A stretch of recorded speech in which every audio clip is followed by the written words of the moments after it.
Speaker साहब, मेरा कोई किसी से लड़ाई नहीं है। मैं पहले दिन से जब यहाँ आया हूँ, तकरीर नहीं करने दी मुझे।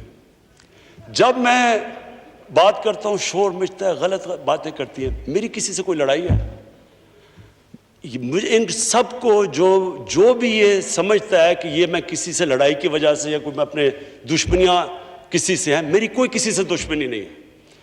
मैं आज आपके सामने कह रहा हूँ कि अगर पाकिस्तान के अंदर, हमारे मुल्क में अगर सही माने में अकाउंटेबिलिटी प्रोसेस ना चला, हम किसी सूरत इतना पैसा नहीं इकट्ठा कर सकते अपने बच्चों को तालीम देने के लिए, सेहत उनके इलाज करने के लिए, अस्पताल ठीक करने के लिए।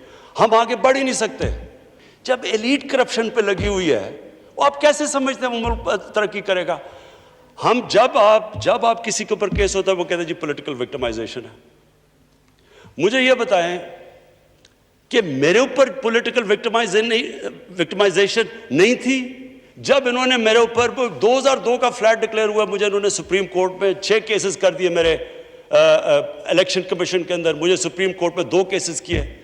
क्या मैंने कहा कि कभी मैंने कहा विक्टिमाइजेशन है? मैं जवाब देता। मैं जब वो फ्लैट लिया था, मैं सारी दुनिया जानती है मैं इंटरनेशनल क्रिकेटर था, मैं तो जवाब दे ही नहीं था। मेरे पास तो कोई पब्लिक ऑफिस नहीं था। उसके बावजूद 10 महीने में स्पीकर साहब, जो मेरे से सुप्रीम कोर्ट ने जवाब मांगे मैंने दिए। 40 साल पुराने कॉन्ट्रैक्ट दिए, मॉर्गेजेस दिखाए, किधर से पैसा आया, मॉर्गेज में कितना गया, कब वो मॉर्गेज दिया, फ्लैट कब बिका, बीवी से जो पैसे लिए हुए थे यहां जमीन लेने के लिए। आपको पता है सुप्रीम कोर्ट ने मेरे से पूछा कि जनाब आप बताएं, साबित करें कि आपने बीवी को पैसे वापस किए थे। वो बीवी ने ईमेल दे रही है कि हाँ इसने पैसे वापस किए थे। उन्होंने कहा नहीं, सबूत दो। ये कभी हुआ ही नहीं है ऐसे कि वो बीवी कह रही है पैसे, वो कहते नहीं। बैंक स्टेटमेंट्स निकाल के दी 15 साल पुरानी, जो मेरा ट्रांजैक्शन बीवी के साथ था। मनी ट्रेल दी, सारा जो पैसा वहां से हलाल की कमाई का बाहर से पाकिस्तान लेके आया, उसकी मनी ट्रेल दी। स्पीकर साहब, कोई मैंने कमाल नहीं किया। ये हर उस मुल्क में जिसमें जेन्युइन डेमोक्रेसी है, वहां एक लीडर को जवाब देना पड़ता है, क्योंकि वो अमानतदार होता है, वो पब्लिक के पैसे का अमानतदार होता है। ये कोई विक्टिमाइजेशन नहीं है।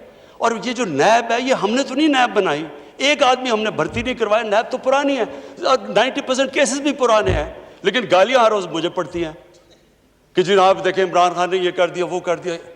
देखें स्पीकर साहब, मैं चाहता हूं कि हमारी पार्लियामेंट चले, मैं चाहता हूं कि डिबेट हो सही, क्योंकि डिबेट के बगैर आइडियाज़ तराशे नहीं जाते। डिबेट सबसे इंपॉर्टेंट चीज़ डेमोक्रेसी की अकाउंटेबिलिटी और मेरिट के बाद तीसरी चीज़ है, वो डिबेट होती है।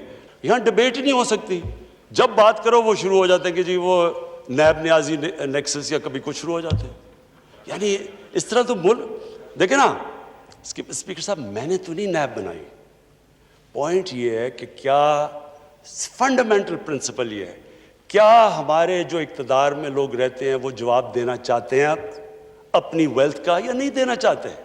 और अगर वो नहीं देना चाहते तो बाकी क्यों देंगे? आप जो कल्चर होता है वो ऊपर से सेट होता है। वो कहते हैं the fish rots from the top. जब ऊपर से खराब होता है वो सारा माशरा नीचे तक तबाह हो जाता है। करप्शन का स्पीकर साहब नंबर 1 प्रॉब्लम ये होता है कि मुल्क में जो पैसा ह्यूमन डेवलपमेंट में जाना होता है वो लोगों की जेबों में चला जाता है। नंबर 2 प्रॉब्लम ये होता है क्योंकि चोरी का पैसा होता है वो मुल्क में नहीं आप रख सकते, वो आपको मुल्क से बाहर भेजना पड़ता है। तो मैं सिर्फ ये कंक्लूड करता हूँ स्पीकर साहब, मैं अपनी ऑपोजिशन से बड़े रिस्पेक्ट से कहना चाहता हूँ, मेरी कोई किसी से दुश्मनी नहीं है, ना मैं कोई बदला लेना चाहता हूँ। मैं सिर्फ ये बिलीव करता हूँ कि हमारा मुल्क, अल्लाह ने इसको इतनी नेमतें दी हैं, अल्लाह ने इससे क्या क्या चीज़ें नहीं हमें दी, लेकिन जब तक इस मुल्क के अंदर रूल ऑफ लॉ मीन्स कि everyone is equal in front of law, जब तक रूल ऑफ लॉ और लीडरशिप की अकाउंटेबिलिटी नहीं होगी, हम भी वही सारे बनाना